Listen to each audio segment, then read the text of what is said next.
Welcome to Coffee with Kupke, a production of St. Paul Inside the Walls. Here on Coffee with Kupke, we grab a cup of coffee, at least we're claiming this is coffee. We sit with Monsignor Raymond Kupke, the pastor of St. Anthony's in Hawthorne, professor at Immaculate Conception Seminary, diocesan archivist. We sit with Monsignor Kupke to delve into the history of Catholicism in the Diocese of Paterson. My name is Father Paul Manning. I am the vicar for Evangelization for the Diocese of Paterson. And here I am with Monsignor Kupke. So grab your cup of coffee and let's jump right in. I'm going to take a sip. Monsignor Kupke, in our last episode, we had Bishop Nava arriving in the Diocese of Paterson and kind of functioning as a whirling dervish of a bishop. Yeah, he restructured the diocese very quickly. An entire old guard that had been basically in the chancery office for 2 decades, all of a sudden found themselves promoted and moved. Promoted up and out? Up and out, yeah. Like he created deaneries in the diocese, which we previously had only talked about 3, Morris, Passaic, and Sussex. The 3 counties. And it was not a major thing. So he created 8 of them. And partly it looks like he created them to provide places to promote the people he was removing. Oh, to make deans. Right. So, Monsignor Stephan was made a protonotary apostolic and dean of Boughton, but removed as vice chancellor. Interesting. The job he had had for 25 years. Wow. So there was a lot of turnover. So the one survivor was Frank Redimer. Interesting. Redimer was the young boy, basically, in the chancery office. He was assistant chancellor. Monsignor Lewis, Monsignor Stephan had both been there since the beginning of the diocese. Okay, yeah. So how old would Bishop Redimer have been at this point? In his 30s? Yeah. So he stays. It was a logical thing. They had sent him away for schooling, for the canon law. They knew they couldn't live forever. Somebody had to, so they were planning at some, but all of a sudden, Redimer in one night became chancellor and secretary to the bishop. Okay. Yeah, and they were both. What new guard was brought in? What people like Dick Rento, Kenny Lash, Joe Champaglio, Rana Mandalar. Okay. They would be given even more responsibility under Bishop Casey, but they were beginning to be brought into positions in catechetics and education. I actually somewhere have. He created, this maybe is a little bit later, but created a number of commissions that hadn't been functioning. Right. I listed liturgy, music, art and architecture, doctrine, and ecumenism. Yeah.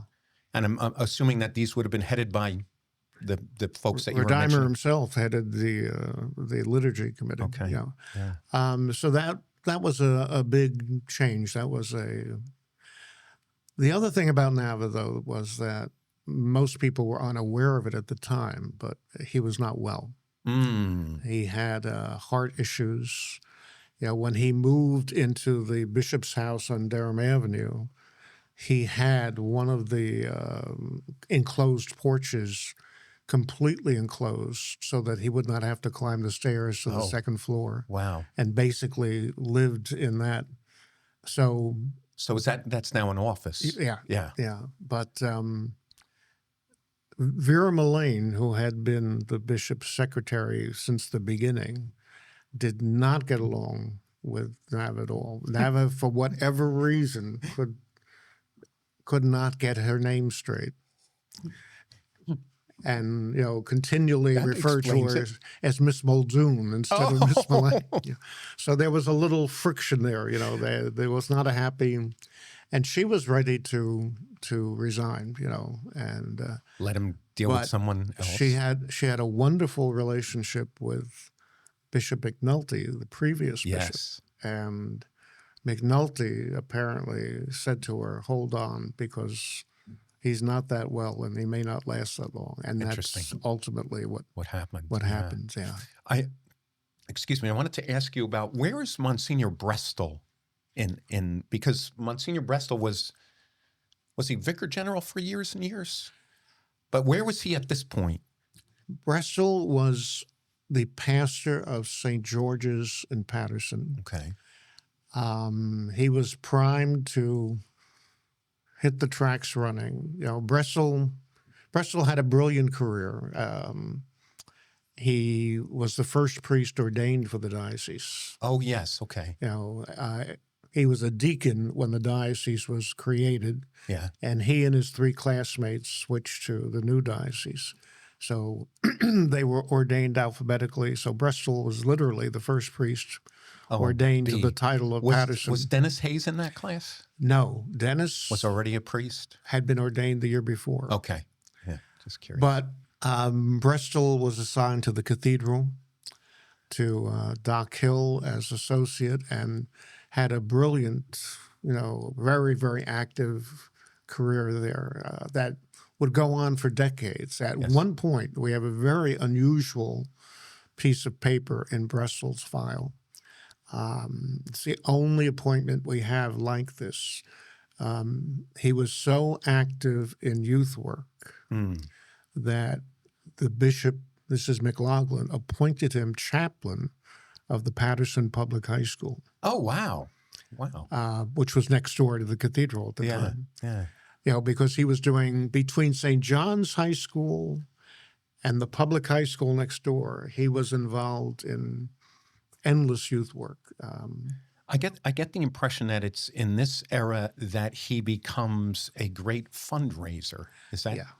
Yeah. So first he gets assigned to Holy Spirit in Pequannock. He's the first pastor up there. And that was not a perfect fit. That was a little too rural for Joe. Joe needed to be down in the city where the action was.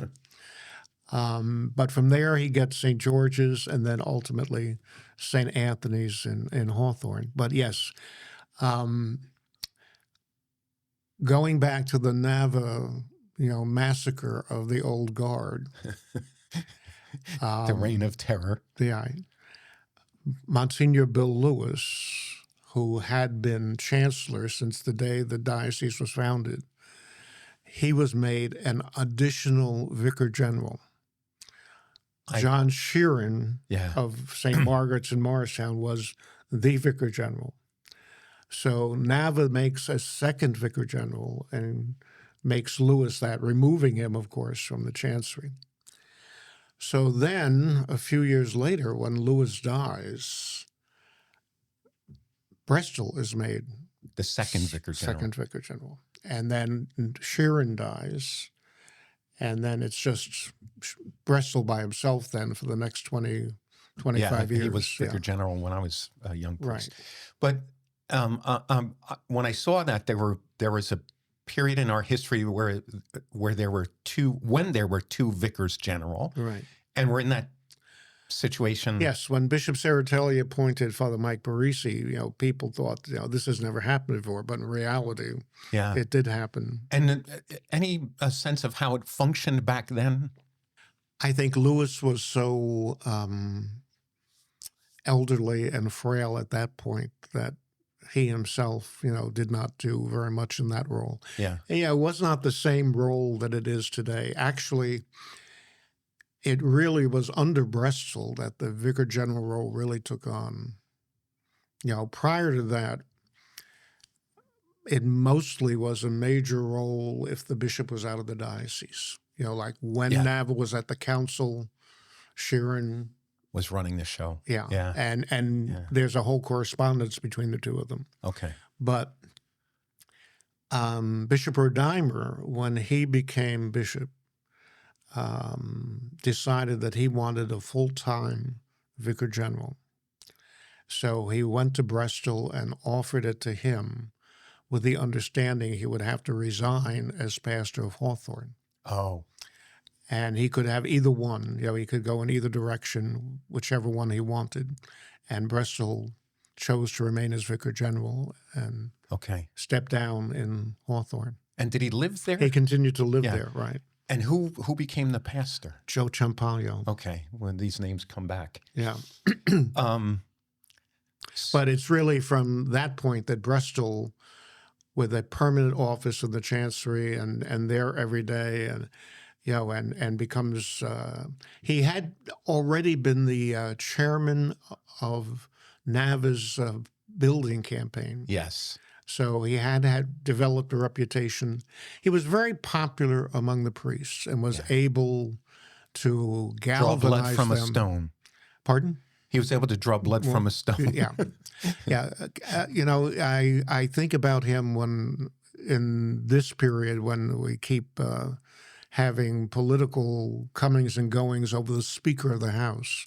Bristol was a Speaker of the House type of person. He could corner everybody and get them to work together in a certain direction. That's amazing. He could pull in the guys that had all kinds of grudges and all kinds of complaints, but still make them work and be part of the whole. Yeah. So, well, you have Nava, a builder in many ways, and he finds in Bristol the guy who can help finance all of this. not only finance it, but the guy who knew where everything was. Mm. And Nava knew nothing about the diocese. Okay. Bristol knew everything about the diocese. This is such an aside, but Bristol appears in a couple of pictures in this chapter, and this is totally random. But here's one with Nava and a huge mitre. Yes, And I'm looking we at- still have that mitre. I'm looking at these. Like, was that the style to have these really, really tall mitres back then? For some people, yeah. Yeah, because in every photo he's This got. is the dedication of St. Pius in Montville. Yeah, yeah. And there is Stanley Chang, your Chinese and One Latino of the priest. Chinese priests who began Hispanic ministry. Right, right. I wanted to mention that when Nava came, he announced that the diocese was in huge debt, Yes, and then it says he assigned the debt to the parishes. right. So tell me what that was about. Well, basically, Like $5 million. which was a lot of money for the time. Oh my gosh, We had yes. built 3 high schools. Okay. We had built Pope John, Mars Catholic, and DePaul. So that encountered a certain amount of debt. They didn't, we're not able to finance the whole thing through campaign. So there was a debt. I don't think that the previous bishop was that worried about it. I think he thought, we will pay it off. Yeah. But Nava didn't like debt because he had other plans. Yes. Nava was going to add to the debt by building several more high schools. Right. So we had to get rid of this debt first. And he just kind of prorated it among all the parishes. So what does that mean? That they start picking up the payments, or wow? Yeah. How did the pastors feel about that? Not a happy day. But he probably didn't really care. Yeah. And at the same time, he announced that he was going to run a campaign in 1964. Now that we are out of debt, we can run a campaign. And he says he announced in 1964 and that there would be another one in 1967. Right. Amazing. Right. Wow. They when he died, there were many of them that just breathed a sigh of relief because they knew that we would be like in triennial campaigns for the. Yeah. Yeah. When you consider Nava was only bishop 2.5 years, I think 30 months, most of which, or half of which, he was in Rome At the council. at the council, and somehow, nonetheless, managed to build Paterson Catholic, Paul VI, and Newman Prep Wow. in 2.5 years. Yeah. That gives you an idea of the style Yeah. That's of amazing. Nava and Yeah. the speed at which this was going to go. And he, he had another, by the standards of today, had he been healthy, he would have had another 10 years. Yeah. Wow. You know, How old that's- was he when he died? 66. Oh my, that's my age. Wow. That's why, when I look at Mountain Lakes, it's amazing that they escaped building a school. Yeah. So I'm going to jump to his death for a moment. So there's 3 sessions of Vatican II, or 4? 4. And he dies in the 4th session, right as the 4th session is beginning, or was it the 3rd? I think he dies in the 3rd. Okay. 63, 64, 65. I probably should have this in the notes, but Yeah, he died in 65. So that would have been... So it would have been 63, 64, 65, 66. Okay, so he dies in the 3rd session. Right. But an interesting fact is that there are 3 bishops connected who die at the council. Do you remember this detail? Somehow he's connected to 2 other bishops who died at the council as well. 2 of the other Buffalo bishops, yeah. Yeah, so right, kind of strange. Yes. Yeah. And let me just see what else. Oh, he emptied his checking account at the end of every year. Every New Year's, he liked to begin the new year in poverty. That's amazing. Yeah, that I'm not so sure that everybody knew that at the time, but it came out afterwards in his funeral and in the made everybody really look at him in a different light. He lived the... Yeah, and this is probably, I don't know if this is the best thing to say, but it's probably easier for a bishop to do that. Well, we're talking about his personal account, his personal money. He just gave it all away and started out with nothing every year. Wow, that's amazing. He was very unpretentious in that respect. So, taking him out to a fancy restaurant would not win any points. Oh. That's funny because some Bishop Rodimer liked nice places. Yeah, he did. Bishop Saratelli, Bishop Sweeney are simpler. Are different. Yes. Yeah. Paterson Catholic was. Did he build Paterson Catholic? He built Paterson Catholic. And I was surprised to find out there was a Benedictine connection with Paterson Catholic. There were, leading up to that point, there were 5 Catholic high schools in the city of Paterson. So St. John's, St. Joseph's, St. Mary's, and St. Bonaventure's all had parish high schools. Okay. To connect it to the present, I think Monsignor Joe Good is one of the last graduates of St. Bonaventure's High School. Okay. Wayne Varga is one of the last graduates of St. Mary's High School. But there was a 5th one, and this was a girls' academy over on the east side of Paterson called Benedictine Academy. And it was situated on what was then the Barber Estate. Okay. A lovely piece of property. There was a lovely house at the top of the hill there. So basically, each of these high schools, one by one, folded as Paterson Catholic came onto the scene. And Paterson Catholic was built on the lower end of the Barber Estate. And the old Benedictine Academy on the top of the hill became the convent for the Benedictine for nuns. The Benedictine, yes. And initially, the Paterson Catholic was staffed by the Benedictine sisters. Wow.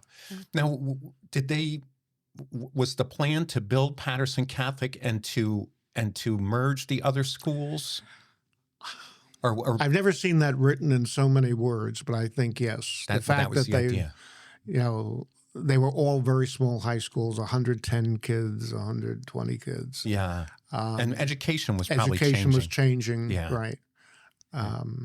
So, yes, that building remained with the diocese for a while. For example, the diocesan archives were at one point in the Paterson Catholic Convent. That was one of the 5 moves? That was one of my 5 moves, yes. And also the mission office was in there. Oh, wow.